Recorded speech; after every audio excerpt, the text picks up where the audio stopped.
রাসূল সাল্লাল্লাহু আলাইহি ওয়াসাল্লাম একটা স্থানে যখন পৌঁছালেন তখন একটা মসজিদে পৌঁছালেন, সেটা হলো মসজিদুল আকসা। সেই মসজিদে আকসা যখন পৌঁছালেন, জিবরাইল বলে রাসূলুল্লাহ আপনি নামুন, আপনি ঘোড়া থেকে নামুন, এখানে একটা নামাজ হবে। রাসূলুল্লাহ নামলেন, জিবরাইল একামত দিবে। সেই নামাজে সেখানে আমি আপনার মতো সাধারণ মানুষ বেশি একটা ছিল না, সব নবী রাসূলুল্লাহ ছিল। 1 লক্ষ মতান্তরে 2,40,000 পয়গম্বর ছিল। সেখানে আদম সফিউল্লাহ ছিল,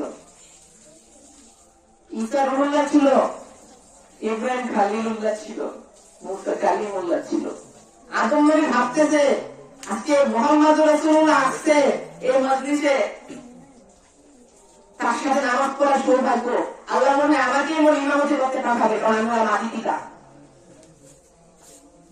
ইব্রাহিম খলিলুল্লাহ ভাবতেছে আমাকে তো আল্লাহ নমরুদের আগুন থেকে বাঁচিয়েছে, আল্লাহ মনে আজকে আমাকেই পাঠাবে ইমামতি করার জন্য। মুসা কালিমুল্লাহ ভাবতেছে আরে আমি তো কালিমুল্লাহ, আমার সাথে আল্লাহ কথা বলতো, আমাকেই মনে আজকে পাঠাবে ইমামতি করার জন্য। ঈসা নবী ভাবতেছে আমি তো আল্লাহ রুহুল্লাহ, আমাকে তো আল্লাহ পিতা ছাড়া জন্মগ্রহণ করাইছে পৃথিবীতে। ঈসা নবী ভাবতেছে আমি মোর ইমামতি করাবো। ওইদিকে আমাদের রাসূল চুপচাপ দাঁড়িয়ে আছে, তিনি ভাবতেছে এটাই হোক, ফেরেশতাদের সাথে নামাজ পড়বো, এতগুলো নবীদের সাথে নামাজ পড়বো, অন্যরকম আনন্দ। জিবরাইল আমিন রাসূল সাল্লাল্লাহু আলাইহি ওয়াসাল্লামকে সবাই দাঁড়িয়ে বললেন আজকে নামাজের ইমামতি করবে তো করবে কে? আজকে নামাজ ইমামতি তো কোন সাধারণ মানুষ করবে না, আল্লাহ যাকে বলবে সেই করবে। আল্লাহ জিবরাইলকে বললো জিবরাইল আমার বন্ধুকে বলো সামনে যেতে। বুঝলেন না? বুঝলেন না মনে হয়? কাকে বলছে?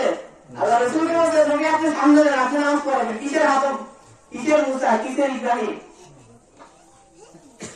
আমরা কি আগে মধ্যে পড়ি না?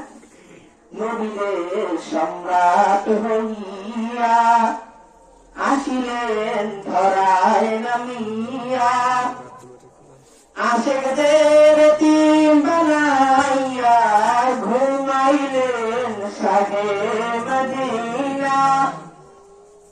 সাইয়্যিদুল মুরসালিন নবীদের সর্দার, আল্লাহ বলেন আমার বন্ধুকে পাঠাই ইমামতি করাইতে। জিবরাইল আমিন রাসূলের হাতটা এভাবে ধরলেন, বলেন ইয়া রাসূলুল্লাহ মালিকের আদেশ, আপনাকে পাঠাইছে। রাসূল নামাজ শেষ করলো,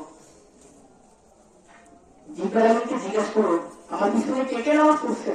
ইয়া রাসূলুল্লাহ 1 লক্ষ মতান্তরে 2,24,000 নবী নামাজ পড়ছে, যত ফেরেশতা ছিল সব ফেরেশতারা নামাজ পড়ছে, জান্নাতি মানুষরা নামাজ পড়ছে, আর আপনি তাদের ইমামতি করাইলেন।